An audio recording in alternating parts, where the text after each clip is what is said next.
지쳐 한번 넘어져 일어나기 서영없을 때에 조용히 다가와 손 잡아주시며 나에게 말씀하시네. 나에게 실망하며 자신 여길 어둠 속에 눈을 흘릴 때에 자그마한 그 손길 눈을 닦아주시고 나에게 말씀하시네. 너는 내 아들이라 어느 날 내가 너를 낳거든 너는 내 아들이라 날 사랑하는 내 아들이라 언제나 변함없이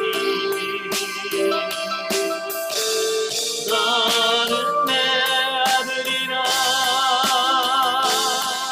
나의 십자가부터 예산의 그 고통으로 내가 너를 나갔으니 너는 내 아들이라 어느 날 내가 너를 낳거든 너는 내 아들이라 내 사랑하는 내 아들이라. 아멘. 이제 기도하시겠습니다. 은혜로우신 아버지, 은혜와 사랑을 진심으로 감사합니다. 억만가지 죄악으로 인하여 영원히 죽을 수밖에 없는 우리를 예수 그리스도의 보혈로 우리를 거룩하게 하시고 구원해 주셔서 감사합니다. 물론 그 크신 사랑과 은혜에 감사하여 귀한 수료라 과정을 하오니 이 과정을 통해서 우리 영이 날로 새로워지게 하시고 더 풍성해지는 은혜가 있도록 도와주옵소서. 시종을 주님께 맡겨오며 예수님의 이름으로 감사하며 기도합나이다. 아멘. 예, 오늘은 로마서 11장을 같이 보도록 하겠습니다. 11장은 이방인의 교만에 대한 경고와 이스라엘 회복을 예언하는 내용이 나옵니다. 자, 1절부터 10절까지 오면 이스라엘의 남은 자의 구원에 대한 말씀인데요. 자, 우리 성경 로마서 11장 1절부터 10절까지 같이 보겠습니다. 로마서 11장 1절부터 10절 다 같이. 그러므로 내가 말하노니 하나님이 자기 백성을 버리셨느냐? 그럴 수 없느니라. 나도 이스라엘이뇨 아브라함의 씨에서 난 자요 베냐민 지파라. 하나님이 그 미리 하신 자기 백성을 버리지 아니하셨나니 너희가 성경이 엘리야를 가리켜 말한 것을 알지 못하느냐? 그가 이스라엘을 하나님께 고발하되 주여 그들이 주의 선지자들을 죽였으며 주의 재단들을 헐어버렸고 나만 남았는데 내 목숨도 참나이다 하니 그에게 하신 대답이 무엇이냐? 내가 나를 위하여 바알에게 무릎을 꿇지 아니한 사람 7,000명을 남겨두었다 하셨으니 그런즉 이와 같이 지금도 은혜로 택하심을 따라 남은 자가 있느니라. 만일 은혜로 된 것이면 행위로 말미암지 않음이니 그렇지 않으면 은혜가 은혜되지 못하느니라. 그런즉 어떠하냐? 이스라엘이 구원하는 그것을 얻지 못하고 오직 택하심을 입은 자가 얻었고 그 남은 자들은 우둔하여 졌느니라. 기록된 바 하나님이 오늘까지 그들에게 혼미한 심령과 보지 못할 눈과 듣지 못할 귀를 주셨다 함과 같으니라. 또 다윗이 이르되 그들의 밥상이 올무와 덫과 거치는 것과 봉이 되게 하시옵고 그들의 눈을 흐려 보지 못하고 그들의 등은 항상 굳게 하옵소서 하였느니라. 아멘. 자, 앞장 10장에서는 뭘 말씀했냐면 복음을 거부한 이스라엘 백성에 대한 하나님의 징계와 심판에 대한 말씀을 해요. 자, 그렇다면 이제 11장에서는 그 그리스도의 복음의 세계 만방에 전파된 신약 시대에 그리스도의 복음을 거부한 이스라엘이 어떻게 구원을 받을 수 있는가라고 하는 부분을 다루고 있어요. 자, 이런 맥락에서 보면은 하나님이 아브라함을 통하여 약속하셨던 바 그 후손의 구원 약속을 이스라엘 백성 대부분이 그리스도를 거부하였기 때문에 파기하신 것이 아니며 오직 불순종하는 자들에게는 심판이 있으되 순종하는 남은 자들만은 반드시 구원하심으로 현재에도 약속을 이행하고 계심을 말하고 있다라고 하는 겁니다. 그러니까 하나님은 신실하신 분이 한번 약속하시면 그 약속을 반드시 이루시고 성취하시는 분이라 그 말이에요. 그러니까 아브라함과 이미 약속했잖아요. 내 씨를 내가 구원해 주겠다라고 말씀하셨는데 문제는 뭐냐면 그 아브라함의 씨를 다 구원하는 것이 아니라 그 중에서 남은 자들만 구원하시겠다라고 말씀하고 있는 거예요. 즉 하나님의 택한 자의 구원을 위한 구속계획은 이스라엘 백성 전체의 불순종에도 불구하고 결코 변경되지 않으며 구속사가 종결되는 그날에 최종 성취될 것임을 보여주고 있다라고 하는 겁니다. 그러니까 이스라엘이 예수 그리스도를 통한 하나님의 구원을 거부한다 할지라도 하나님은 그 중에서 남은 자를 구원하실 것이다 라고 하는 사실. 이스라엘 전체를 구원하는 것이 아니라 이스라엘 백성 중에서 남은 자, 극소수만 구원하실 거라는 겁니다. 다시 말하면 하나님은 구원하실 때 전부를 구원하는 것이 아니라 항상 일부의 남은 자를 구원하셨다는 사실을 말씀해 주고 있어요. 자, 그에 대해서 바울은 유대인으로서 본래 그리스도의 핍박자였던 자신이 구원받은 사실을 상기시킴과 동시에 하나님이 전 구속사를 통하여 항상 당신의 택하신 남은 자의 구원을 하셨다는 사실을 엘리야 시대에 바울에게 무릎을 꿇지 않는 사람 7,000명이 있었음을 예를 들어서 입증하고 있다라고 하는 것입니다. 예. 이게 굉장히 중요한 거예요. 그러니까 하나님은 항상 구원자를 남겨주신다. 남은 자를 통해서 우리를 구원해 주신, 단지 우리 눈에 안 보일 뿐이에요. 아니, 오늘 본문에 보면 그 엘리야 시대에 하나님께 호렙산에 올라온 엘리야에게 그러죠. 왜 너 여기 있냐라고 말하니까 뭐라고 말해요? 예, 다 죽고 나만 남았습니다. 나만 남았는데 나까지 죽이려고 해서 내가 도망왔습니다. 이렇게 얘기하거든요. 그러니까 엘리야의 눈에는 북이스라엘에 누구만 보이냐면 바알과 우상을 숭배하는 사람들만 보여지는 거예요.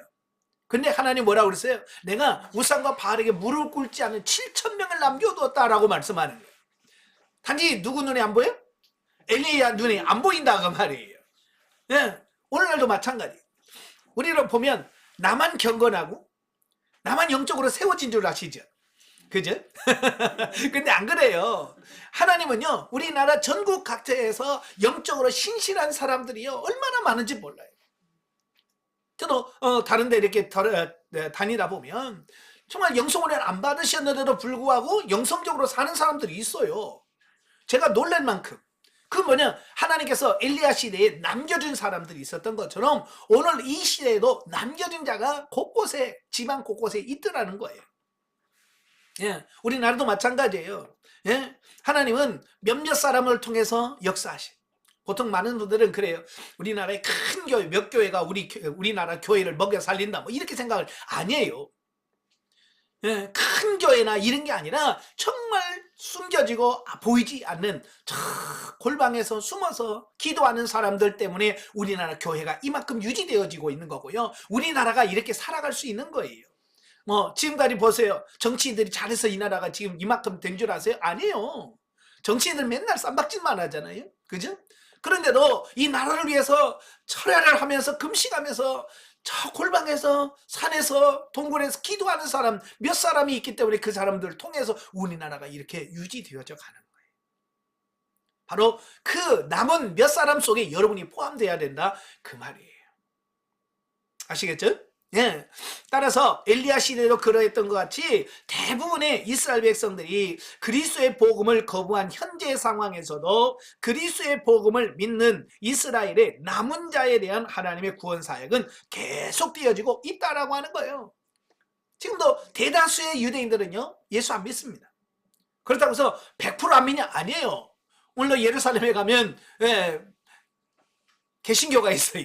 예수 그리스도를 믿는 사람들 지금도 있더라. 근데 극소수라, 그냥 극소수에 불과한 거죠. 그럼에도 불구하고 있더라는 거예요.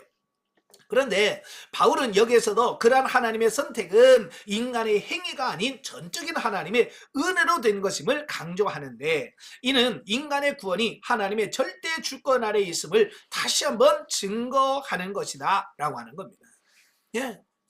자, 만약에 사람이 행위로 구원을 받았다고 한다면 바울 구원 받았을까요? 못 받았을까요? 행위로 구원 받았다면 바울도 구원 못 받았어요. 왜요? 예, 그가 한 짓은 뭐예요? 예수님 만나기 전에 한 짓은 뭐예요? 스데반 집사 돌로 쳐 죽일 때 주동자 역할을 했어요.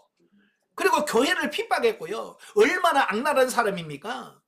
예? 나중에 그 다메섹으로 가는 도중에 예수님이 그를 만났잖아요. 예? 왜 나 핍박하냐? 누군데요? 난 네가 박해하는 예수다 라고 말했죠. 그리고 나서 예수님은 바로 아나니아에게 가서 뭐라고 그래요? 너 직가라고 하는 거리를 가면 사울이라는 사람이 있을 거다. 너 가서 그에게 안수해서 그를 낫게 하고 사명을 부여해줘라 라고 말합니다. 그러니까 아나니아가 뭐래요? 아, 내가 소문으로 들었는데요, 내가 그 사람이 어떤 사람인 줄 압니다. 그가 왜 왔는지 나도 압니다. 그만큼 바울은요 악랄한 사람이에요, 교회에 대해서. 그럼에도 불구하고 하나님은 행위로 구원을 안 하셨기 때문에 바울이 구원받은 거예요. 만약에 하나님께서 그거 다 따지고 행위로 구원받았다면 바울은 뭐 했을 것 같아요? 벼락 맞아 죽어야 돼. 그렇죠? 벼락 맞아 죽어도 마땅한 거야. 그럼에도 불구하고 행위가 아니라 하나님의 은혜로 구원받았기 때문에 바울은 이것이 사실을 기억하기 때문에 내가 구원받은 것은 내가 행위가 아니야, 하나님의 절대적인 은혜로 구원받은 거야 라고 하는 것을 진짜 깨달은 사람이 누구냐면 바울이에요. 왜? 그가 구원받기 전에 뭔 짓을 했는지 자기가 잘 알잖아요. 그죠? 교회에 대해서, 예수님에 대하여, 하나님에 대하여 어떤 삶을 살았는지 가장 잘 안단 말이에요. 그럼에도 불구하고 자기를 구원해 주신 거야. 그러니까 그 바울은 야, 이게 은혜구나, 예? 이게 은혜구나 라고 하는 걸 분명하게 인식을 해요. 그래서 바울 서신에 보면 은혜라는 말이 참 많이 나옵니다. 왜? 자기가 은혜를 받았거든요. 자, 한편 선택받은 남은 자 이외의 사람들은 어떻게 되는가? 그들은 자신의 타락한 본성대로 내버려둠을 당하여 계속해서 완악한 상태로 불순종에 거하였다라고 하는 겁니다. 예, 바울은 그들의 완악함이 구약에 예언되어 있음을 말하는데, 곧 그들은 영적으로 둔하여서 영적인 맹인과 기머거리가 되었으며, 그랬죠? 신명기 29장 4절 말씀을 인용하고 있어요. 신명기 29장 3절 4절에 보면 이 광야의 이스라엘 백성들을 하나님께서 엄청난 기적과 이적을 경험시켜 주었어요. 그죠?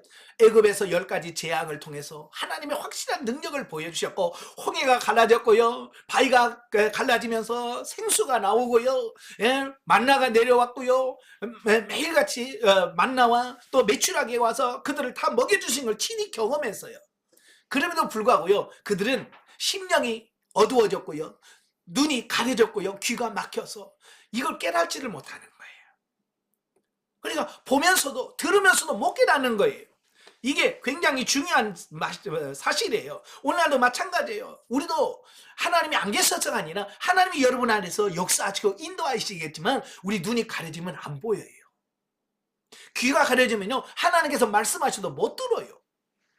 바로 이 부분, 제가 늘 여러분에게 말씀하잖아요. 심령을 깨닫게 하시고 눈을 열어 보게 하시고 귀를 열어 들을 수 있게 해주세요. 왜? 이게 안 되면 우리가 하나님 말씀을 읽어도 은혜가 없고, 하나님의 음성을 들어도 그게 하나님의 음성인지 깨닫지는 못하는 거예요. 그래서 이 깨닫는 심령을 열어달라고, 눈을 열어달라고, 귀를 열어달라고, 이 세 가지를 끊임없이 기도하셔야 돼요. 저는 그래서 기도할 때마다 이 세 가지를 놓고 늘 기도합니다. 여러분도 꼭 기도하시기를 바래요. 예. 자, 그들에게 주어진 율법은 그들이 그 본질을 외면한 채 그 형식만을 고집스럽게 준수하기 때문에 도리어 그들에게 해가 되어 무거운 짐에 죄의 짐에 시달리게 되었다라고 말씀해주고 있습니다. 예, 이러한 본문에서 바울이 강조하는 것은 현재 불신앙 가운데 있는 이스라엘이 하나님께로부터 버림받았다는 사실이 아니라 하나님의 구원의 약속이 신실한 남은 자들을 통하여 성취될 것이기 때문에 현재 유대인 가운데 그리스도를 믿는 자들은 대부분의 동족이 불순종하고 있으나 실망하지 말고 자신처럼 신앙을 더욱 굳게 하라고 하는 말씀입니다. 그러니까 구원은 전적인 하나님의 손에 달려 있어요. 그죠? 하나님의 손에 달려 있어요. 예, 그러므로 우리는 하나님께 맡기고 우리 자신들만큼이라도 믿고 순종하여 구원에 이르도록 열심을 다해 달려가는 겁니다. 저도 우리나라 백성들 보면 정말로 5천만이라고 하는데 5천만에서 지금 교회에 다니고 예수 그리스도를 믿는 사람이 1,000만 명도 안 되죠. 그런데 그 1,000만 명 중에서도 정말 신실하게 믿는 사람이 몇이나 될까요? 알 수가 없어요. 이건 하나님만이 아시겠죠. 그래서 그걸 우리 구원은 하나님의 손에 달려있기 때문에 하나님께 맡기는 거예요. 그래서 늘 기도하는 거죠. 이 나라 이 민족을 구원해달라고, 이 백성을 구원해달라고 하나님께 기도할 뿐이에요. 왜? 구원은 하나님의 절대 주권이기 때문에 그래. 자, 이러한 본문을 통해서 우리는 하나님께서 이스라엘 역사 속에서 계속 남은 자를 선택하셨던 것처럼 지금 이 시대에도 우리를 남은 자로 선택하셨음을 깨달아야 한다. 아멘. 이 시대도 역시 마찬가지예요. 하나님은 전부를 구원하는 게 아니에요. 우리나라 5천만 명을 다 구원하는 게 아니라 5천만 명 중에서 남은 자, 극소수를 하나님께서 구원해 주실 것이다 라고 말씀해 주고 있습니다. 그래서 오늘날 저와 여러분이 누구 편에 설 것인가, 하나님 편에 설 것인가, 세상 육신 편에 설 것이냐에 따라서 우리의 구원이 달라질 겁니다. 자, 성경 역사에 보면 하나님의 심판과 구원의 역사를 보면 다 구원받은 일이 한 번도 없더라고요. 예, 하나님께서 징계하시고 심판하시는 사건이 여러 번 나와요. 그 중에서 노아 홍수 시대. 예, 노아 홍수 시대에 얼마나 많은 사람이 있습니까? 예, 그런데 그 중에서 그 많은 사람 중에서 몇 명이 구원받았습니까? 예, 방주 속에 들어간 사람 몇 명이에요? 예, 그게 가족 8명이에요, 8명. 8명만 구원받았어요. 그때 뭐 100명, 200명 있는 줄 아세요? 예, 창조과학자들이 인간 수를 예상해 보니까요, 지금 수와 거의 비슷하다는 거예요. 예, 지금 75억이라고 했잖아요. 지구가 75억이라고 하는데 노아 당시에도 이렇게 많은 사람이 살았다는 거예요. 그런데 그 75억 명 중에서 8명 구원받았어요. 이게 남은 자가요, 얼마나 적은지를 알 수 있어요. 또 하나님의 심판이 임할 때가 언제예요? 예, 소돔과 고모라. 여러분, 소돔과 고모라상 구원할 때요, 심판하실 때 몇 명 구원받았어요? 3명이에요. 롯과 그의 2딸, 그의 아내는 나오다가 소금 기둥이 됐고요. 예, 3명밖에 구원 못 받았어요. 이건 구원받은 자의 숫자가 그렇게 적다라고 하는 것을 말씀해 주고 있어요. 이것은 마지막 날 예수 그리스도의 재림 때도 마찬가지일 거예요. 예. 예수 그리스도의 재림 때도 하늘에 들림 받은 사람들이 몇 명이나 될까? 아주 극소수예요. 그 중에 여러분이 들어가려면 어떻게 해야 되겠어요? 지금처럼 이렇게 대충 해가도 되겠습니까? 예? 아니에요. 최선을 다해서 여러분 영적으로 성장하고 성숙해지고 하나님 말씀대로 사는 그런 삶이 나와야 가능하다, 그 말입니다. 자, 두 번째 단락으로 가죠. 자, 11절부터 24절까지입니다. 자, 11절부터 24절까지 같이 읽겠습니다. 그러므로 내가 말하노니 그들이 넘어지기까지 실족하였느냐? 그럴 수 없느니라. 그들이 넘어짐으로 구원이 이방인에게 이르러 이스라엘로 시기나게 함이니라. 그들의 넘어짐이 세상의 풍성함이 되며 그들의 실패가 이방인의 풍성함이 되거든. 하물며 그들의 충만함이 되어 내가 이방인인 너희에게 말하노라. 내가 이방인의 사도인 만큼 내 직분을 영광스럽게 여기노니 이는 혹 내 권력을 아무쪼록 시기하게 하여 그들 중에서 얼마를 구원하려 함이라. 그들을 버리는 것이 세상의 화목이 되거든. 그 받아들이는 것이 죽은 자 가운데서 살아나는 것이 아니면 무엇이리요? 제사는 처음 익은 곡식 가루가 거룩한즉 떡덩이도 그러하고 뿌리가 거룩한즉 가지도 그러하니라. 또한 가지 열매가 꺾여 있는데 돌감람나무인 내가 그들 중에 젖붙임이 되어 참 감람나무 뿌리에 진액을 함께 받은 자가 되었은즉 그 가지를 향하여 자랑하지 말고 말라. 자랑할지라도 내가 뿌리를 보존하는 것이 아니요 뿌리가 너를 보존하는 것이니라. 그러면 내 말이 가지들이 꺾인 것은 나로 접붙임을 받게 하려 함이라 함이니 옳도다. 그들의 믿지 아니함으로 꺾이고 너는 믿음으로 섰느니라. 높은 마음을 품지 말고 도리어 두려워하라. 하나님이 원가지도 아끼지 아니하였은즉 너도 아끼지 아니하시리라. 그러므로 하나님의 인자심과 준엄하심을 보라. 넘어지는 자들에게는 준엄하심이 있으니 너희가 만일 하나님의 인자심에 머물러 있으면 그 인자가 너희에게 있으리라. 그렇지 않으면 너도 찍히는 바 되리라. 그들도 믿지 아니하는데 머무르지 아니하면 접붙임을 받으리니 이는 그들을 접붙이실 능력이 하나님께 있음이라. 내가 원 돌감나무에게서 찍힘을 받고 본성을 거슬려 좋은 감람나무에 접붙임을 받았으니 원가지인 이 사람들이야 얼마나 더 자기 감람나무에 접붙이심을 받으랴. 아멘. 자, 오늘 이 말씀은 이방인의 구원 및 이방인의 자만함에 대해서 경고하고 있어요. 그러니까 하나님은 이스라엘을 버리시고 이방인을 구원한다고 하니까 이방인들이 우리가 대단하구나 라고 착각할 수 있다 그 말이에요. 그래서 그 부분에 대해서 그게 아니다라고 경고하는 내용이 나옵니다. 자, 바울은 본문에서 대부분의 유대인들이 복음을 거부한 결과 하나님의 구속사가 구약 선민 이스라엘 중심에서 세계 만민으로 확장되었음을 언급하면서 지금까지 유대 출신 독자들을 대상으로 펴오던 논지를 바꿔서 이제 이방인 출신 독자들에게 진술하고 있다. 그런데 유대인의 실적으로 이방인이 구원 얻은 유익을 가진 것은 사실이지만 그렇다고 해서 유대인의 실족이 그들의 영원한 멸망을 의미하지는 않는다라고 하는 거예요. 그죠? 근데 유대인들이 예수 그리스도를 믿지 아니함으로 구원이 이방인에 넘어갔어요. 그렇다고 해서 하나님은 유대인들을 완전히 멸망 끝이냐 아니라는 겁니다. 자, 구속사역을 이방인으로 옮기신 하나님의 섭리는 이방인의 구원으로 인하여 얻는 부요함을 유대인들이 보고 시기하여 궁극적으로는 유대인들도 구원에 이끄시고자 하는 구속사역의 경륜상 잠시 유대인들을 버려두셨음을 의미한다. 이게 완전히 이스라엘 배제하는 것이 아니라 잠시 동안 이스라엘을 버려두었다라는 거예요. 따라서 이방인들은 현재 유기 상태에 있는 유대인들을 보고 스스로 자긍하거나 교만해서는 결코 안 됨을 바울은 강조하고 있다라고 하는 겁니다. 어찌 보면 하나님은 이방인들을 구원하시기 위해서 유대인들이 복음을 받아들이지 않도록 하고 있다라고 하는 거예요. 예. 그래서 우리가 구원을 받았다고 해서 교만하거나 유대인들을 욕하고 무시하면 안 된다 그 말이에요. 근데 가끔 저도 예전에는 그랬어요. 성경 보면서 이스라엘 유대인들을 굉장히 욕했습니다. 이런 바보가 등신 같은 놈들. 왜 그래? 라고 했어요. 근데 이 로마서 11장 읽으면 그게 아니구나. 이것도 하나님의 은혜구나. 이걸 말씀해주고 있어. 근데 역사적으로 보면 오해하는 사람이 너무 많은 거예요. 저 이스라엘 저 백성들이 예수를 죽인 백성들이야. 저것들은 살 가치가 없어. 우리가 잘 아는 것처럼 우리가 2차 세계대전 때인가요? 유대인들이 600만 명이 가스실에 죽었잖아요.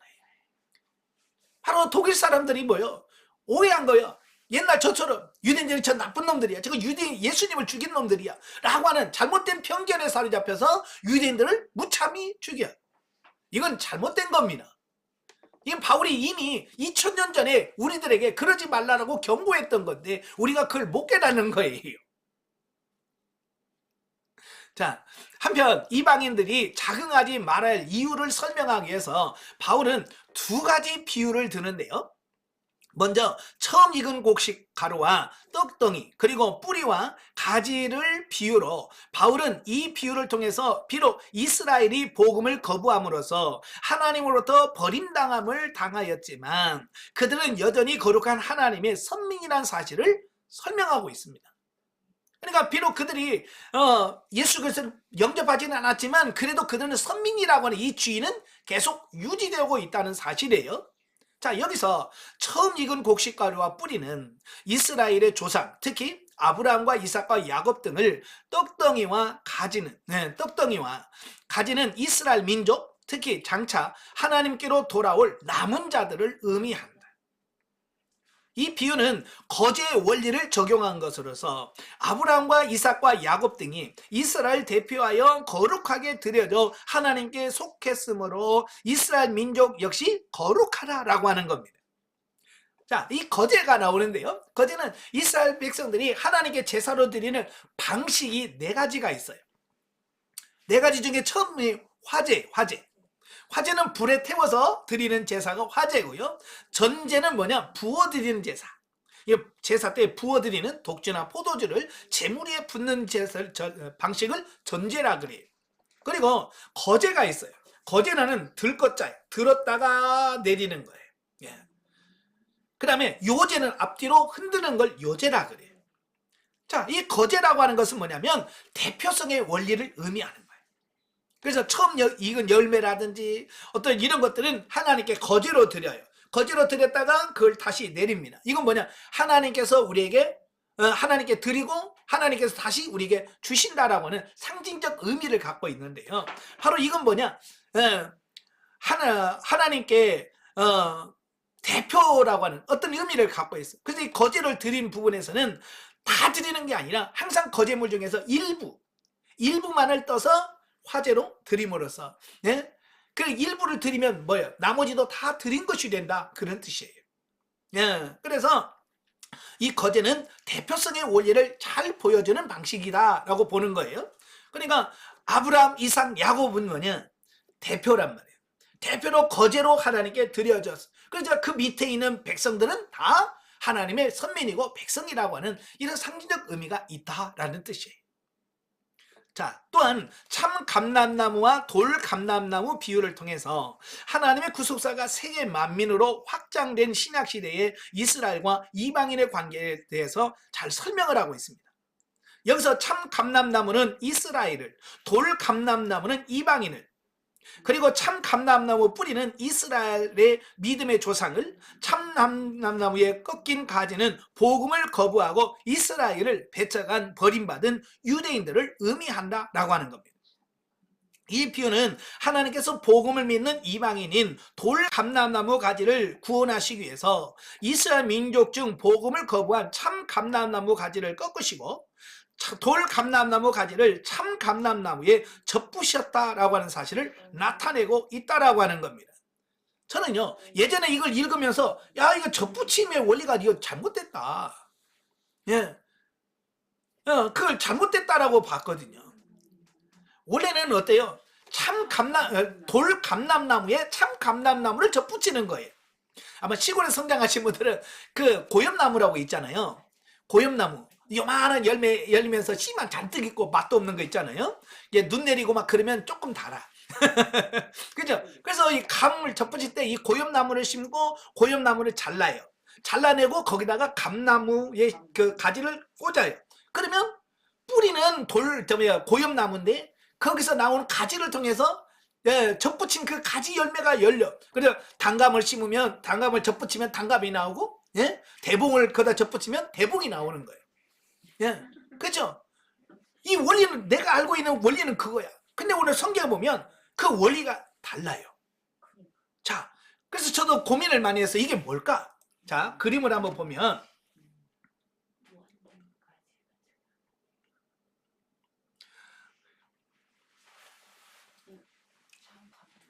자, 이게 참 감람나무예요. 이건 돌 감람나무. 이해하기 쉽게 여기는 단감이라고 쓰고요. 여기는 고엽나무. 예, 고엽나무라고 했을 때에 사실은 원래는 이 돌감나무를 꺾어요. 그죠? 그 다음에 이 참 감람나무의 가지를 꺾어다가 여기다가 접붙여요. 그게 정상이잖아요. 근데 이 참 감람나무는 누구를 가리키냐면 유대인을 가리켜요. 예. 그 다음에 돌감람나무는 이방인을 가리키는 겁니다. 예. 그래서 이방인, 이 돌감람나무를 살리기 위해서 하나님은 참 감람나무를 잘라버리는 거예요. 그래서 돌감나무 가지를 붙여 여기다가. 이해가 돼야 안 돼요? 이게 하나님의 은혜란 말이에요. 이게 본래는 돌감나무를 잘라내고 이 참감나무 가지를 붙여야 돼. 이게 원칙이에요. 그죠? 야, 저는 이걸 읽으면서 야, 이게 하나님의 은혜구나. 이게 정말 하나님의 은혜구나라고 하는 것을 깨닫게 되어요. 예. 아시겠죠? 예. 그래서 참감람나무인 유대인을 하나님께서는 유기란 말은 뭐래요? 버렸다. 예. 버려두시고 돌감나무를 선택하셔서 이스라엘 믿는 구원의 사람으로 세워가는 이런 분들을 본다 그 말이에요. 자, 이렇게 하여 이방인들을 그 타락상 본성상 멸망받을 수밖에 없으나 이제 하나님의 무조건적인 은혜와 주권적인 선택으로 하나님의 영적 선민의 대열에 동참하게 하셨다라고 하는 겁니다. 예. 자, 보세요. 예, 돌감나무가요 여기서 잘리면 어떻게 될까요? 죽지요. 그죠? 이건 사망이에요, 사망. 예. 근데 이걸 살리려면 어떻게 해야 돼요? 예, 여기다 젖붙이면 돼. 그렇죠? 젖붙이면 죽을 수밖에 없는 이 가지가 사는 역사가 나. 여기 생명을 얻게 돼. 예, 생명 얻어. 예, 그래서 이방인들이 유대인으로 인하여 사는 역사가 나타난다. 이게 하나님의 후속 방식이다. 자, 이걸 설명해 주고 있다라고 하는 겁니다. 예. 자, 따라서 구원받은 이방인은 그것이 전적인 하나님의 은혜로 이루어진 것이므로 절대 교만해서는 안 된다 그 말이. 만일 구원 얻은 이방인이 교만하면 본래의 참감람나무 가지를 꺾으신 하나님께서 돌감람나무 가지도 꺾으실 것이라는 겁니다. 그죠? 여러분, 참감람나무가 중요해요? 돌감나무가 중요해요? 아이, 그럼 뭐 물어보나 많아요. 이 비교가 안 돼. 그럼에도 불구하고 참 감람나무도 아끼지 않냐고 치신 하나님이 이 돌감나무야 이거 뭐 그냥 자를 수 있다 그 말이에요. 그러니까 절대로 교만하면 안 된다. 그러므로 무조건적인 하나님의 은혜로서 구원받은 이방인은 늘 하나님께 대하여 감사하는 마음으로 겸손하며 더욱 신앙생활에 전력해야 한다라고 하는 사실입니다. 이러한 본문은 구원받은 이방인에게 겸손할 것을 권고함과 아울러 이스라엘의 궁극적인 회복을 암시하고 있는 것이기도 하라. 가끔 보면 얼마나 교만한 사람들이 많은지 몰라요. 목회자 중에서도 막 이스라엘을 완전히 막 개 돼지 취급하듯이 이렇게 아주 형편없는 사람으로 막 이렇게 비난 이렇게 하는 분들이 많은데 그게 아니란 말이에요. 아시겠죠? 예. 자, 그 다음에 25절부터 32절까지 보겠습니다. 25절부터 32절까지 다 같이. 형제들아, 너희가 스스로 지혜 있다면서 이 신비를 너희가 모르기를 내가 원하지 아니하노니 이 신비는 이방인의 충만한 수가 들어오기까지 이스라엘의 더러는 우둔하게 된 것이라. 그리하여 온 이스라엘이 구원을 받으리라 기록된 바 구원자가 시온에서 오사 야곱에게서 경건하지 아니한 것을 돌이키시겠고 내가 그들의 죄를 없이 할 때에 그들에게 이루어질 내 언약이 이것이라 함과 같으니라. 복음으로 하면 그들이 너희로 말미암아 원수된 자요 택하심으로 하면 조상들로 말미암아 사랑을 입은 자라. 하나님의 은사와 부르심에는 후회하심이 없느니라. 너희가 전에는 하나님께 순종하지 아니하더니 이스라엘이 순종하지 아니하므로 이제 긍휼을 입었는지라. 이와 같이 이 사람들이 순종하지 아니한 이는 너희에게 베푸시는 긍휼로 이제 그들도 긍휼을 얻게 하려 하심이라. 하나님이 모든 사람을 순종하지 아니하는 가운데 거두어 두심은 모든 사람에게 은혜를 베풀려 하심이로다. 아멘. 자, 바울은 본문에서 이방인의 충만한 수가 차면 이스라엘 역시 회개하고 하나님께로 돌아올 것이라는 이스라엘의 회복을 여기서 말씀하고 있어요. 예. 자, 여기서 보면 이방인의 충만한 수가 차면이란 말이 나와요. 25절에 보면 이 신비는 이방인의 충만한 수가 들어오기까지는 이스라엘의 더러는 우둔하게 된 것이다. 그러니까 이방인의 하나님께서 구원하기로 작정한 이방인의 숫자가 있어요. 그 숫자가 다 구원받기까지 하나님께서 왜요? 유대인들로 하여금 예수 그리스도를 믿지 못하게 하고 구원 받지 못하도록 막고 계신다라고 하는 사실입니다. 많은 분들이 왜 예수님 오신다 놓고 왜 안 와요? 라고 말씀을 해요. 그 이유는 뭐겠어요? 아직 천국에 들어갈 구원받을 자의 수가 다 차지 않아서 그래요. 예, 그만큼 구원받는 사람의 수가 너무 적다라고 하는 것을 말씀해주고 있는 거예요. 제가 비유를 들어서 가끔 설명하잖아요. 아파트 분양을 하는데 아파트 분양을 하는데 언제까지 몇 가구 분양합니다. 그래. 그래서 그 분양 신청하는 사람의 수가 딱 차면 어때요? 이제 거기서 이제 추첨하잖아요. 제비뽑기하고 뭐 해가지고 이렇게 탈락시켜서 그 숫자만 채우잖아요. 그죠? 근데 문제는 예를 들어서 1000가구를 지었는데 지원하는 사람이 500가구밖에 안 돼. 500이 남아. 그러면 그 아파트 앞에 뭐가 붙어 있어요? 추가 모집. 그죠? 추가 모집 공고합니다. 그래요. 그게 언제까지 붙어 있냐면 예, 그 찰 때까지. 그래요. 그 아파트 1000가구에 다 찰 때까지 추가 모집합니다. 환영합니다. 이렇게. 그러다가 1000가구 딱 차면 어떻게 돼요? 프랭카도 없어져. 왜? 다 찼으니까. 마찬가지예요. 이방인의 숫자가 구원받는 사의 수가 충만하게 채워질 때까지는 구원의 문이 활짝 열려 있어요. 그러나 수가 채워지면 그때는 어때요? 이제는 문이 닫혀. 지금은 문이 열려 있는 시대예요. 그래서 빨리 우리가 그 안에 들어가셔야 돼요. 아시겠죠? 예. 자, 본문에서 바울은 유대인에 대한 하나님의 비밀스러운 구원 섭리를 나타내기 위하여 구약을 인용하는데 때가 차면 즉 선택된 이방인이 모두 구원을 얻으면 하나님께서 완악했던 이스라엘 민족의 마음을 돌이키시고 회개케 하여 온 이스라엘로 하여금 구원에 이르게 한다라고 말씀해주고 있습니다. 그러니까 아직 유대인들이 예수님을 받아들이지 않는 이유는 아직 이방인의 수가 덜 차서 그렇다고 말이에요. 예.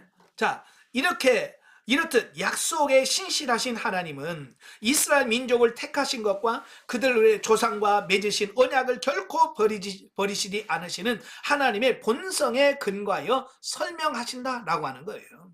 그러니까 하나님은 한번 약속하시면 그 약속은 1000년, 2000년, 3000년 아니 만년이 돼도 하나님의 뜻은 변함이 없으셔. 항상 신실하시다라고 하는 거고요. 반드시 성취하신다라고 하는 거예요. 자, 그런데 여기에서의 온 이스라엘은 이스라엘 민족 전체를 가리키시는 것이 아니라 하나님께 선택받을 받은 이스라엘의 남은 자를 뜻한다라고 보아야 한다. 그죠? 그래서 이스라엘 구원도 다 이스라엘 민족을 다 구원받은 게 아니라 이스라엘 민족 중에서 남은 자, 예, 선택된 남은 자만 구원하시겠다라고 하는 겁니다. 자, 이와 같은 하나님의 구원 섭리는 이방인과 유대인 모두에게 차별이 없이 적용된다. 예, 구원에는 차별이 없으셔. 자, 곧 유대인의 복음 겁으로 이방인이 구원을 얻었듯이 이제는 이방인의 구원과 그 부요함을 시기하여 유대인도 구원의 이름으로서 세계 만민의 구원을 위한 하나님의 구속사역이 최종 성취되고 그 구속사의 대단원이 장식되는다라고 하는 겁니다. 그래서 구약에 이런 절기들을 보면 7월 달에 나팔절이 있죠? 7월 1일이 나팔절이에요. 이 나팔절은 제가 예수 그리스도의 재림을 상징하는 절기라고 그랬어요. 예수님이 오시는 재림. 그 다음에 7월 10일 날이 뭐냐? 대속죄일이에요. 대속죄일은 바로 이스라엘 백성들이 회개하고 하나님께 돌아올 것을 예표하는 절기입니다. 예. 그리고 7월 15일부터 21일까지는 수장절이라고 해서요. 예, 추수감사절처럼 예수 그리스도의 재림 이후에 새하늘과 새 땅에 들어가서 누려질 그 하나님의 나라를 상징하는 절기가 바로 수장절이에요. 제가 그래서 이스라엘 칠절기는 하나님의 구속사의 시간표라는 말을 했죠. 그죠? 예, 그걸 잘 기억하셔야 돼요. 이 의미가 다 있는 거예요. 예. 그래서 이것은 영원 천국이 시작되기 전에, 그러니까 수장절이 오기 전에 대속죄일이 있잖아요. 이스라엘 백성 다 회개하고 구원받고 오늘 올 수 있는 시기가 있다라고 하는 것을 예표적으로 절기로 지금 보여주고 있습니다. 자, 이러한 이스라엘 회복은 이방인의 구원이 그러했듯이 전적인 하나님의 은혜다. 구원은 전적인 하나님의 은혜예요. 즉 저들의 타락한 본성과 악한 행위를 볼 때는 마땅히 심판받아 멸망에 처할 수밖에 없으나 오직 자신이 세우신 하나님은 한치의 오차도 없이 지키시는 하나님의 신실하심과 무한한 긍휼에 힘입어 구원을 얻게 되는 것이다 라고 말씀하고 있습니다. 이게 하나님의 은혜로 된 것이기 때문에 우리가 구원에 대해서는 자랑할 것이 있다 없다? 없다는 얘기예요. 구원할 게 없다. 자랑할 게 없는 거예요. 자, 마지막으로 33절부터 36절까지입니다. 자, 같이 보겠습니다. 33절부터 36절 다 같이. 깊도다 하나님의 지혜와 지식의 풍성하며 그 판단은 헤아리지 못할 것이며 그의 길은 찾지 못할 것이로다. 누가 주의 마음을 알았느냐? 누가 그의 모사가 되었느냐? 누가 주께 먼저 드려서 갚으심을 받겠느냐? 이는 만물이 주에게로 나오고 주로 말미암고 주에게로 돌아감이라. 그에게 영광이 세세에 있을지어다. 아멘. 자, 이런 하나님의 구속사에 대한 지혜와 영광을 찬양하는 내용이 나옵니다. 자, 보면은 이제 9장부터 11장까지의 결론입니다. 예, 신구약 전 시대에 걸쳐서 당신의 구속사를 참으로 한치의 빈틈도 없이 신비롭고도 완벽하게 진행해 나가시는 하나님의 지혜의 부요하심과 또 만물의 창조와 경륜에 따른 섭리하심과 종국적으로 태초에 세우신 창조의 목적을 완벽하게 성취해 나가시는 하나님의 주권에 대한 찬양을 기록하고 있습니다. 자, 이러한 부분은 온 천지 만물과 인간의 구원 및 우주 역사 전체를 주관하시는 하나님께 인간이 해야 할 일은 찬양, 찬양뿐이며 또 하나님은 그러한 찬양을 받으시기에 합당한 분이다 라고 하는 것을 말씀하고 있습니다. 자, 영적의 번역 11장에서 우리는 하나님이 우리를 선택하신 은혜를 깊이 묵상할 수 있다. 왜? 우리가 하나님의 은혜로 구원을 받았기 때문에 그렇다라고 하는 겁니다. 인간의 행위가 아니라 하나님의 은혜로 우리는 택하심을 받았다. 다윗이 기도한 것처럼 하나님께서 택하지 않는 백성들에게 심령의 눈을 어둡게 만들어 저들이 보지 못하고 듣지 못하게 하심으로 구원을 유보하셨다. 하나님의 절대 주권인 선택에 관한 하나님의 은혜를 이해하지 못한다면 우리가 그 말씀을 온전히 깨달을 수가 없다라는 겁니다. 그래서 우리가 보는 눈, 듣는 귀, 깨닫는 심령을 달라고 기도하시길 바랍니다. 자, 마지막으로 성경 계시발전서적 이해를 보겠습니다. 자, 오늘은 택하심, 다른 말로 택정이라고 말합니다. 자, 오늘 보면 5절에 보면 그 택하심에 대해서 나옵니다. 그런즉 이와 같이 지금도 은혜로 택하심을 따라 남은 자가 있느니라. 여기서 택하심이라고 하는 말씀이 나오죠. 또 28절에 보면 복음으로 하면 그들이 너희로 말미암아 원수된 자요 택하심으로 하면 조상들로 말미암아 사랑을 입은 자라. 택하심이라고 하는 말이 나와요. 이 택하심이라고 하는 말은 택정이라고 하는 말과 같은 말이에요. 자, 그러면 이 택하심, 택정은 히브리어로 바할이라고 말합니다.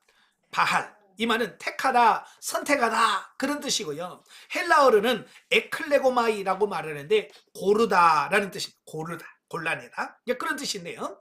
자, 이 말은 일반적으로도 많이 사용되는 말이에요. 자, 일반적으로도 많이 사용되는데 누군가가 특별한 목적을 위해 한 개인이나 집단을 택하는 행위를 나타낼 때 이 단어를 사용하고 있습니다. 자, 그렇지만 성경에서 이 택하심이라고 하는 게 뭘까? 성경에 똑같이 택하심이라는 글자를 나오는데 성경에서의 택하심은 뭐냐면 하나님께서 자신의 목적을 이루시기 위하여 사람을 택하신다는 의미를 사용하고 있습니다. 다시 말하면 하나님이 자기의 뜻을 이루시기 위해서 사람을 선택하는 거예요. 제가 전에도 말씀드렸죠. 하나님은 하나님의 일을 하실 때에 하나님이 직접 하지 아니하시고 항상 누구를 통해서? 사람을 통해서 일하신다 그랬어요. 항상 하나님은 사람을 선택하고 사람을 통해서 하나님이 일하시는 거예요. 이게 사람이 없으면 어찌보면 하나님의 일이 안 되실 만큼 사람이 하나님의 일에 굉장히 중요합니다. 그래서 그 하나님의 일을 하기 위해서 하나님이 부르시는 거예요. 이스라엘 내가 지명하여 불러나니 너는 내 것이라. 그래서 하나님은 지금 여러분을 지명하고 부르신다라고 하는 거예요. 그래서 이 하나님의 구속사는 항상 어디부터 시작되느냐? 택정, 부르심에서부터 시작돼요. 예. 항상 선택해서 부르시는 것부터 하나님의 구속사가 진행되어지고 있다라고 하는 것을 보게 되어집니다. 자, 그래서 성경의 역사를 보면 선택이 제일 먼저 나오는 말이 사도행전 4장, 창세기 4장입니다. 창세기 4장 25절부터 26절. 창세기 4장 25절, 26절 보겠습니다. 다 같이. 아담이 자기 아내와 동침하매 그가 아들을 낳아 그의 이름을 셋이라 하였으니 이는 하나님이 내게 가인이 죽인 아벨 대신에 다른 씨를 주셨다 함이며 셋도 아들을 낳고 그의 이름을 에노스라 하였으며 그때에 사람들이 비로소 여호와의 이름을 불렀더라. 아멘. 자, 여기서 하나님이 누구를 선택하시냐면 아담과 하와의 많은 자식들 중에서 셋이라고 하는 아들을 선택하셨다라고 말씀합니다. 저는 이제 많은 질문을 던져요. 무슨 질문이냐면 많은 질문을 하는데, 예, 그러면 이 가인이나 셋은 누구하고 결혼했어요? 예, 이런 질문이 여러분도 궁금하죠? 예, 인류의 시조는 아담과 하와예요. 하나님이 직접 창조하신 인류는 아담과 하와예요. 여러분, 아담이 몇 살에 죽은지 아세요? 930세에 죽어요. 930세에 죽어. 그러니까 아담이 930살까지 살면서 하와 사이에 자식이 몇 명이나 나왔을 것 같아요? 성경에 나오는 딱 3명 나와요. 가인 나오죠, 아벨 나오죠, 셋 나옵니다. 그럼 이 셋만 나왔을까요? 아니에요. 그 외에도요, 성경에 기록되지 않은 태어난 사람이 엄청나게 많습니다. 얼마 전에 저희 형제들이 만나서 식사를 하면서 우리 식구가 몇 명이야? 얘기했으니까 60명이 넘어. 저희 어머님이 이 세상에 오셔가지고 부부로 이루셔서 남겨놓고 가신 씨앗들이 60명이 넘는 거예요. 저희 아버님은 58살에 가셨고요. 저희 어머님은 94세에 가셨어요. 그러니까 100살도 못 사셨어요. 100살도 못 사시는 분이 가시면서 자식을 열을 낳았거든요. 자식을 열을 낳았는데 그 열 중에서 셋은 먼저 갖고 7이 남았어요. 7이 남았는데 그 7의 자식들이 지금 몇 명인지 숫자를 못 잰다니까요. 이번은 100년도 안 되면서 겨우 그렇게 짧은 시간 동안에 이렇게 많이 낳는데요. 여러분, 아담과 하와는 930살을 살았어요. 930살을 살면서 애를 낳았으면 몇 명이 낳았을까요? 보통요, 옛날 산하 제한 안 하고요, 막 나면 보통 집에 10명씩 낳았어요. 그죠? 10명, 11명, 12명씩 낳았다고요. 100년도 못 살면서 10명씩 낳았다고 생각해봐요. 그러면 그걸 단순하게 계산으로 치면 아담과 하와는요, 1000년 살면서 약 1000명 이상의 자식을 낳았을 거예요. 이해가 되시죠? 1000명 이상의 자식을 낳았을 거예요. 그러니까 1000명 자식을 낳았는데 그 자식 중에서도 결혼해서 또 자식을 낳고 했으니, 예, 그 인류의 숫자가 기하급수적으로 막 늘어나는 거예요. 그래서 노아 홍수 시대에 사람이 몇 사람이냐? 지금 인류 숫자와 비슷하다면, 왜? 지금 인류의 사람의 생명의 연수가 몇 년이에요? 지금 100살도 안 되잖아요. 100살도 안 돼요. 100살도 안 되는데 이렇게 인류의 숫자가 늘어난단 말이에요. 근데 1000살까지 살면서 자식을 낳으면 얼마나 많이 늘어나겠어요. 예? 계산이 안 되는 거예요. 그 중에서 하나님은 하나님의 구속사를 이루어 갈 씨로 그냥 계산하기 쉽게 약 1000명의 자식 중에서 하나님은 구속사를 위해서 딱 셋을 선택하셨다라고 하는 거예요. 아시겠죠? 예. 그리고 하나님은 그 셋을 통해서 하나님의 구속사를 이루가기를 원하셨다라는 거예요. 그러니까 이 하나님의 선택은 많은 숫자 중에 소수더라. 그걸 이야기하고 있는 거예요. 자, 두 번째로 이제 창세기 6장에 가면, 자, 6장 1절부터 9절까지 보시면 다 같이 읽겠습니다. 사람이 땅에 번성하기 시작할 때 그들에게서 딸들이 나니 하나님의 아들들이 사람의 딸들의 아름다움을 보고 자기들이 좋아하는 모든 여자를 아내로 삼는지라. 여호와께서 이르시되 나는 나의 영이 영원히 사람과 함께 하지 아니하리니 이는 그들이 육신이 됨이라. 그러나 그들의 날은 120년이 되리라 하시니라. 당시의 땅에는 네피림이 있었고 그 후에도 하나님의 아들들이 사람의 딸들에게로 들어와 자식을 낳았으니 그들은 용사라 고대의 명성이 있는 사람들이라. 여호와께서 사람의 죄악이 세상에 가득함과 그의 마음으로 생각하는 모든 계획이 항상 악할 뿐임을 보시고 땅 위에 사람 지으셨음을 한탄하사 마음에 근심하시고 이르시되 내가 창조한 사람을 내가 지면에서 쓸어버리니 사람으로부터 가축과 기는 것과 공중의 새까지 그러하리라. 이는 내가 그것들을 지었음을 한탄함이니라 하시니라. 그러나 노아는 하나님 여호와께 은혜를 입었더라. 이것이 노아의 족본이라. 노아는 의인이요 당대의 완전한 자라. 그는 하나님과 통행하였으며. 아멘. 자, 이때 노아 시대에 이 사람의 숫자가 어마어마하게 많았을 거예요. 그 많은 숫자 중에서 하나님은 누구를 선택하시냐면 노아와 그의 가족을 선택했더라라고 하는 거예요. 예. 아까도 말했죠? 인류의 숫자가 지금처럼 많았을 거다. 그 중에서 선택받은 사람, 구원받은 사람은 딱 몇 명? 8명이에요, 8명. 예. 얼마나 적은가? 자, 그 부분을 여기서 말씀해주고 있습니다. 자, 그 다음에 세 번째 선택이 어디 나오면 창세기 12장에 나와요. 창세기 12장 1절부터 3절에 보면 자, 여호와께서 아브라함에게 이르시되 너는 너의 고향과 친척과 아버지의 집을 떠나 내가 네게 보여줄 땅으로 가라. 내가 너로 큰 민족을 이루고 네게 복을 주어 내 이름을 창대하게 하리니 너는 복이 될지라. 너는 축복하는 자에게는 내가 복을 내리고 너를 저주하는 자에게는 내가 저주하리니 땅의 모든 족속이 너로 말미암아 복을 얻을 것이라 하시니라. 아멘. 바로 아브라함의 선택이 나옵니다. 바로 아브라함은 갈대아 우르라고 하는 지역에 살았어요. 이 갈대아는 바로 그 옛 바벨론의 문화가 꽃피웠던 곳이에요. 예. 그 바벨론의 문화가 굉장했거든요. 예. 그런데 그 문화가 발달된 그 갈대아 우르에 살고 있는 그를 하나님께서 아브라함을 불러내셨어요. 선택하셨어요. 그 갈대아 우르에 한 사람이 있겠습니까? 얼마나 많은 사람이 있겠어요. 근데 그 중에서 하나님은 아브라함을 선택하셔서 부르셨다. 그래서 그러하여금 하나님의 선민 이스라엘 백성의 조상이 되게 하셨다라고 하는 것을 말씀해주고 있습니다. 자, 그 다음에 신명기 7장 6절부터 7절에 보면 하나님이 이스라엘을 선택하는 장면이 나와요. 자, 이스라엘 선택하는 장면이 신명기 7장 6절부터 8절에 나오는데요. 다 같이 읽겠습니다. 너는 여호와 내 하나님의 선민이라. 내 하나님 여호와께서 지상 만민 중에서 너를 자기 기업의 백성으로 택하셨나니 여호와께서 너희를 기뻐하시고 너희를 택하심은 너희가 다른 민족보다 수요가 많기 때문이 아니니라.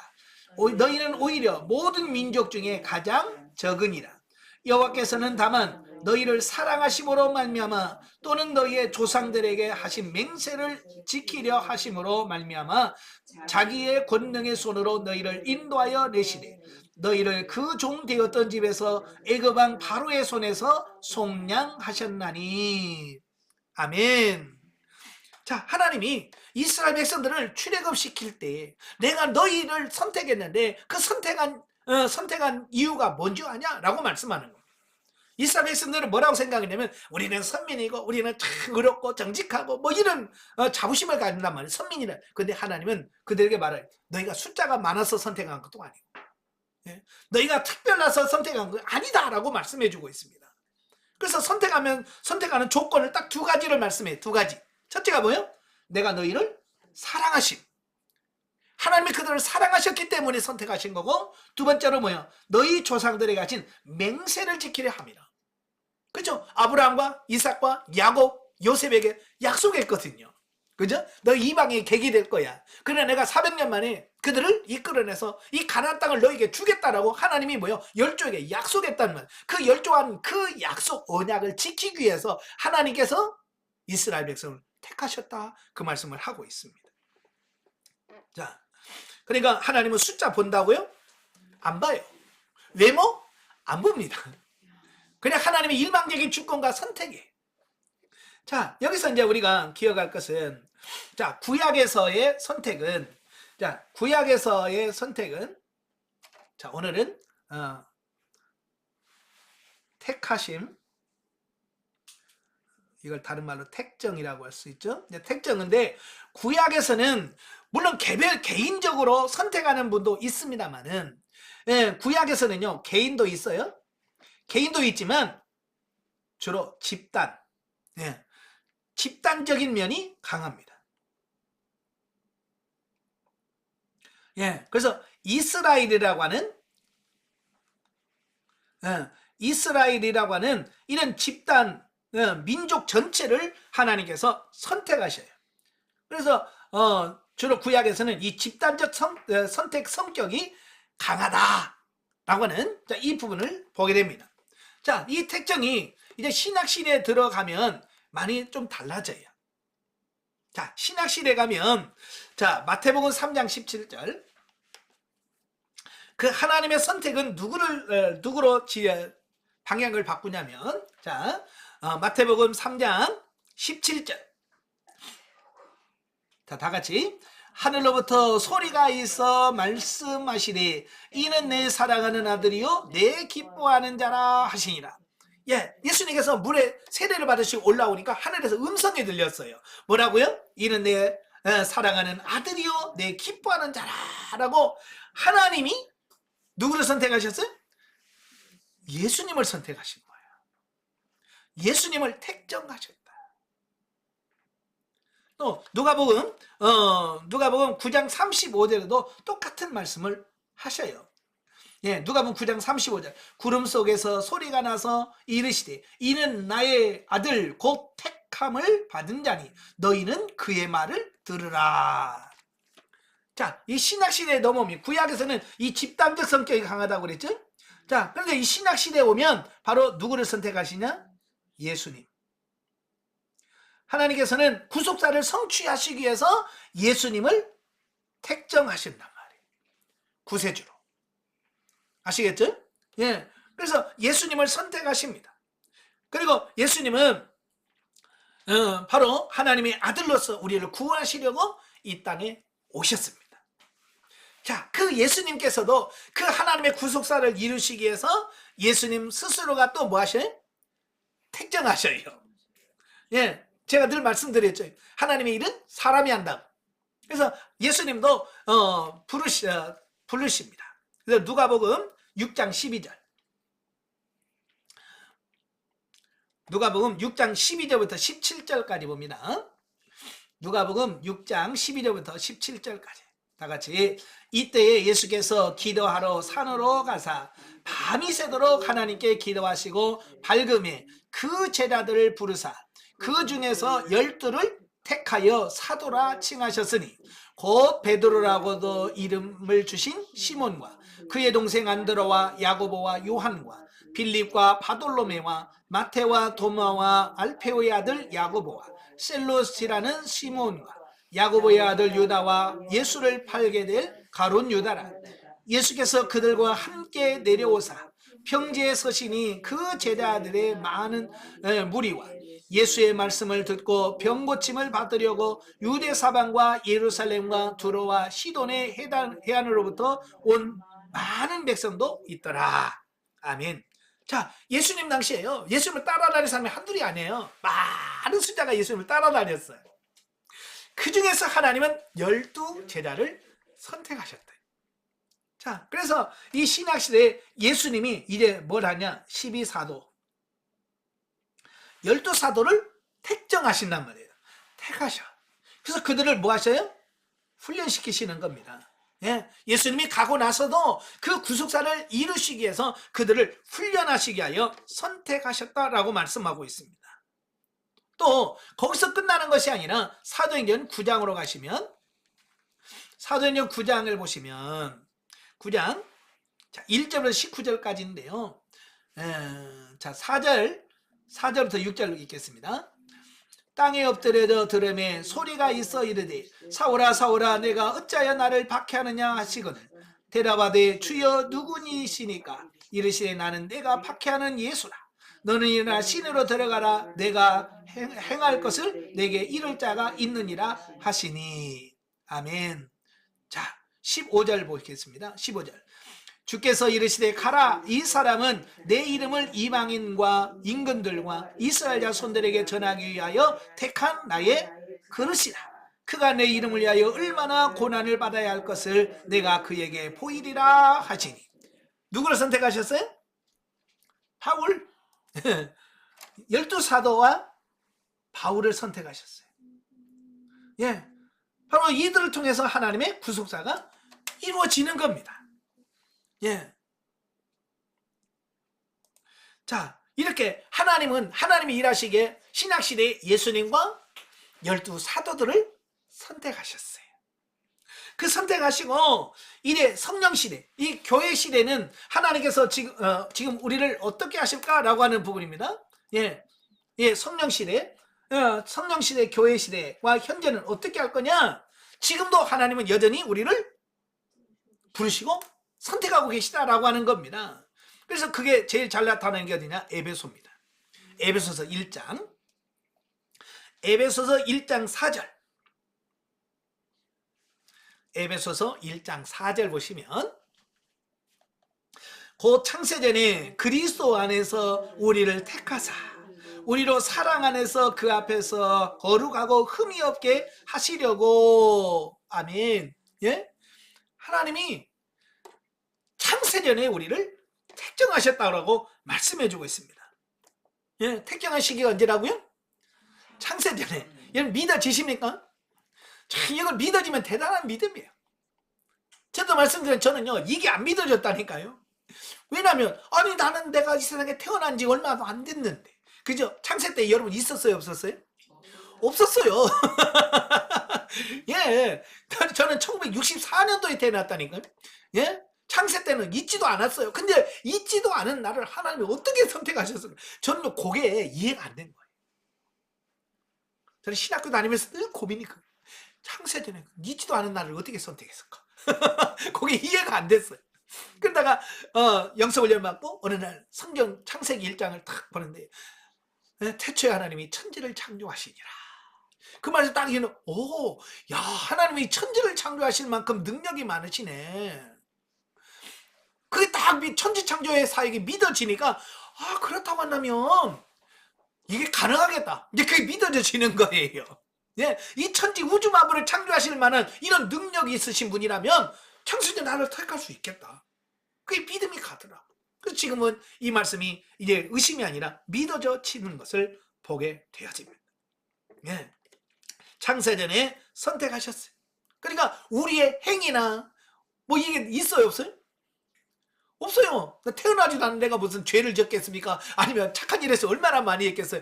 안 했어요. 그런데도 하나님은 이미 우리를 택정하셨다라고 말씀합니다. 이걸 가장 잘 보여준 게 창세기 25장에 보면 이삭과 리브가가 결혼을 해요. 이게 40년, 근데 20년이 가도 애가 안 나요. 결혼한 20년 전에 애가 없어. 그래서 이삭이 하나님께 간절히 기도합니다. 그러니까 쌍둥이를 낳게. 임신했어요. 근데 이 뱃속에서 이 쌍둥이가 싸우네요. 그러니까 리브가가 하나님께 물어요. 하나님, 이게 뭡니까 이게? 그러니까 네 태중에 두 국민이 있구나. 큰 자가 작은 자를 섬기리라. 이 말은 뭐예요? 나는 작은 자를 택했다, 그런 얘기예요. 여러분, 뱃속에서 무슨 죄를 졌어? 무슨 죄를 졌겠어요? 그죠? 뱃속에서 착한 일 했으면 얼마나 했겠어? 아무것도 한 거 없어. 그런데 하나님은 뭐예요? 행위에 근거하여 선택한 게 아니라는 걸 여기서 분명히 말씀해 주고 있습니다. 오늘도 마찬가지예요. 여러분이 뭐 착한 일 많이 해서 선택한 거 아니에요. 여러분 이뻐서 선택한 거 아니에요. 하나님은 이미 오래전부터 여러분을 사랑하심으로 선택하신 거예요. 자, 그 다음에 에베소 1장 5절에 보면, 자, 에베소 1장 5절, 그 기쁘신 뜻대로 우리를 예정하사 예수 그리스도로 말미암아 자기의 아들들이 되게 하셨으니 그랬어요. 이 우리를 택하시는데 무엇에 따라? 그 기쁘신 뜻대로. 그래서 뜻대로. 이건 하나님의 절대 주권을 의미합니다. 예. 뭐 누가 예, 대안이 좀 뽑아 주시죠. 뭐 여러분 이렇게 누가 해주셔 이게 아니라 하나님의 절대 주권 속에서 건대야 내가 너 택했어 라고 하나님의 주권으로 선택하신다 그러면 여러분 똑같아요. 선택은 하나님의 절대 주권이다 라고 말씀해 주고 있습니다. 자, 로마서 9장 15절 16절에 보면 로마서 9장 15, 16절에 보면 자, 모세에게 이르되 내가 긍휼히 여길 자를 긍휼히 여기고 불쌍히 여길 자를 불쌍히 여기리라 하셨으니 그런즉 원하는 자로 말미암음도 아니요 다른 받기라는 자로 말미암음도 아니요 오직 긍휼히 여기시는 하나님으로 말미암으며. 예, 내가 하나님 나 선택해서 그런다고 선택하는 게 아니라면 내가 달리기 잘한다고 되는 게 아니라 하나님의 은혜 절대 주권.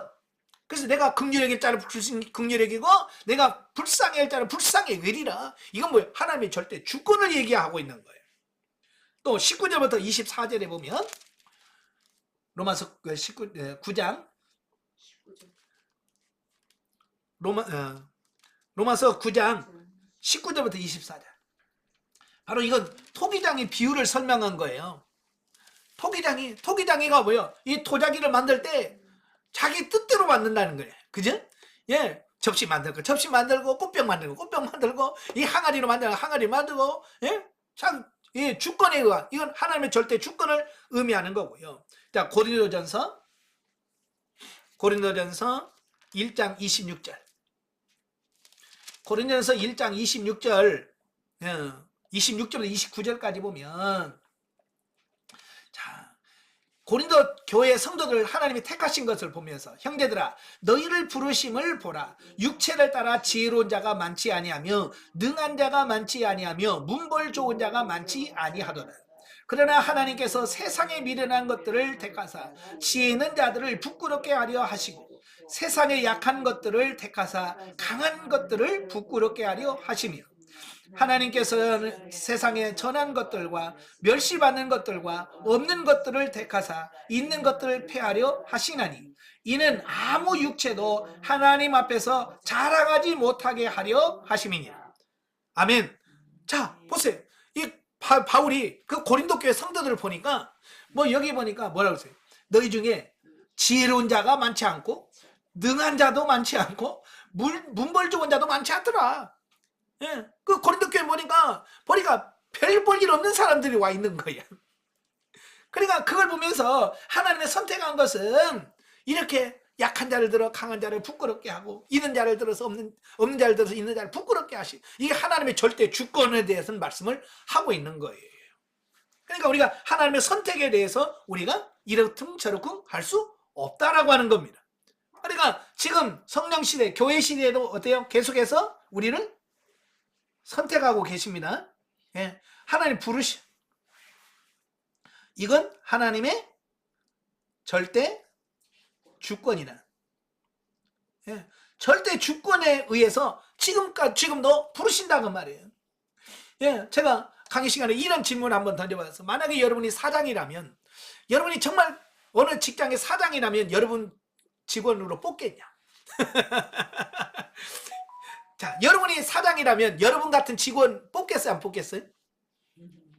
나를 안 뽑고 누굴 뽑아? 이런 사람 있습니까? 내가 봐도 시원찮네요. 그죠? 내가 봐도 이게 좀 마음에 안 드는데 그런데도 하나님은 우리를 부르신단 말이에요. 이게 뭐냐? 그게 하나님의 은혜고 사랑이다. 이해가 되시죠? 그래서 오늘도 하나님이 여러분을 선택하시고 여러분 부르심에 대하여 여러분이 감사하시길 바라요. 나 같은 죄인을 부르신 주님 감사합니다. 주님의 은혜 감사하시길 바라요. 자, 결론 맺겠습니다. 하나님께서 사람을 택하시는 것은 하나님의 목적을 이루시기 위해서다. 네, 하나님 우리를 부르신 것은 하나님의 목적, 하나님 뜻을 이루시기 위하여 우리를 부르신 거예요. 신약에서 택하심은 개인적, 아까 구약에서는 집단적이라고 그랬죠?